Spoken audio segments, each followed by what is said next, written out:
Hi there guys, Phil Short here and welcome to this online guitar lesson. Today I'm going to be taking you through some diminished scale ideas. So let's get into it as usual. First thing that we need to do is actually discuss what the diminished scale is. Now there are two diminished scales, either half whole or whole half. And there's an important distinction that we need to make between the two and to think about what the correct application is and how we know which of those scales it is that we use. But before we talk about that, let's just get straight into what the scale actually looks like, okay? And we're going to follow the half whole pattern.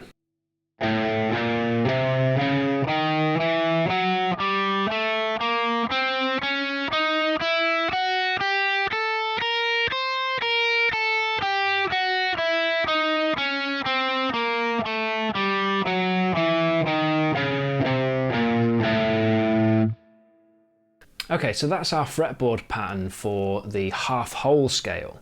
Okay, and we would play the half whole diminished scale over dominant seventh chords.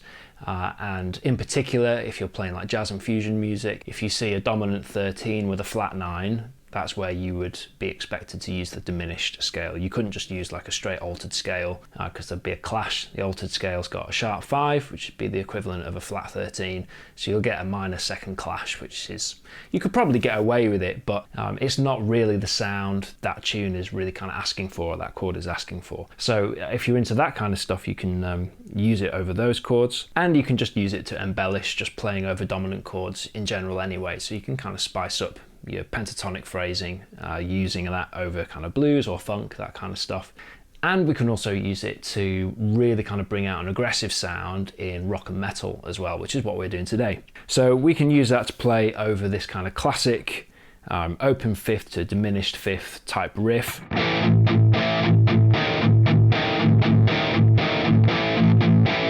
It's a little bit of a cliche, but it's a sound that everybody's really familiar with. So of course we can use minor pentatonic over the top of that. You could play Dorian and you could just drop in the flat 5, just like you would when you're playing blues. And that'll all sound really cool and really great. But if you want to bring out a slightly more unusual sound, a little bit more tension, something that's going to sound a bit darker, then we can draw on this half whole scale to help us do that.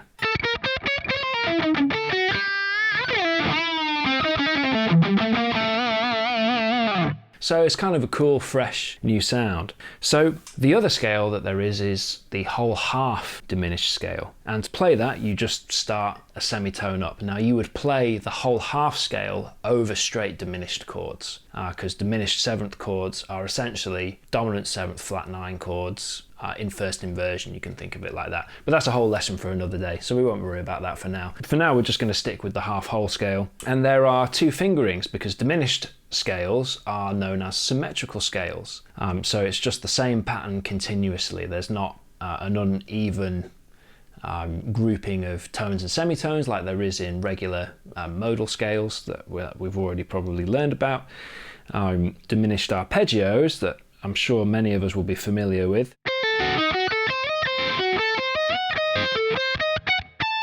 I can just move that arpeggio around in minor thirds because it's a symmetrical arpeggio.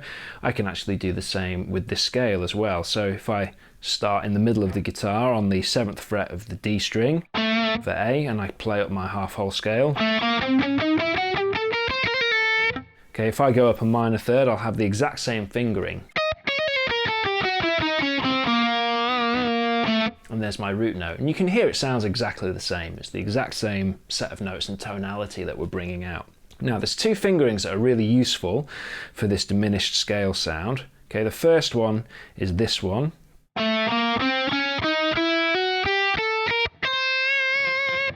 And then if I want to move up the fretboard, I could move that same pattern up a minor third like we just did. But I've got this space in the middle and I want to fill the gap. So the other pattern is to start a semitone higher and use the whole half pattern, which will just plug those gaps in the middle. And that is a slightly more awkward pattern to play, but there's some cool tricks I'm going to show you with it. So if I start on the 6th fret, on the A sharp, which kind of, or the B flat, I guess, give me the flat 9 interval over the top.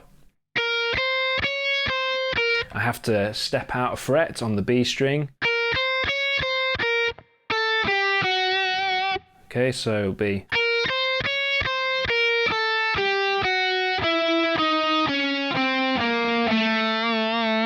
and that'll bring me back down onto the root note here, back onto the A on fret 7.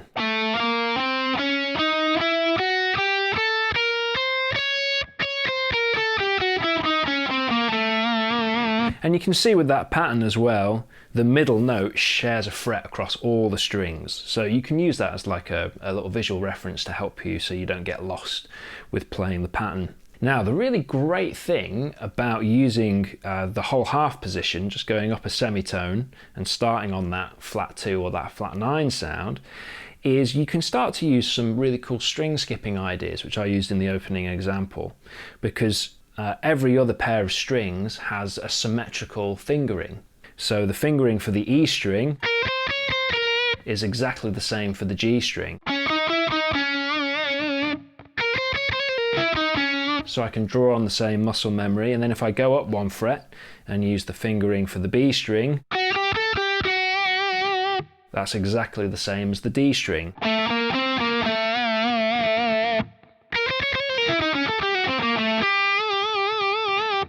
So I can start to build some kind of cool intervallic jumps and lifts that are going to sound really interesting and a little bit less like I'm just playing the scale up and down, so it sounds a bit more musical. Now, the other really cool thing that we can do is we can use the diminished arpeggio alongside using that diminished scale. So if we start on the A on the D string, and I play the arpeggio, the root, the flat 3, the flat 5, the double flat 7, and then I'm back on the octave. I can fit that in also alongside the diminished scale pattern. I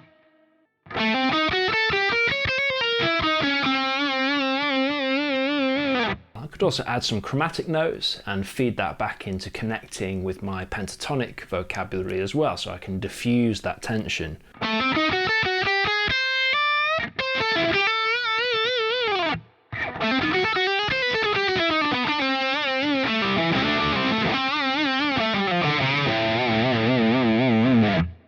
So you can also use that sort of idea playing over a dominant chord as well, as kind of using it in this metal context that we're kind of discussing for this particular lesson. So I can also use the half diminished arpeggio and mix that up with my diminished scale just to bring out a couple of different extra flavors and tensions.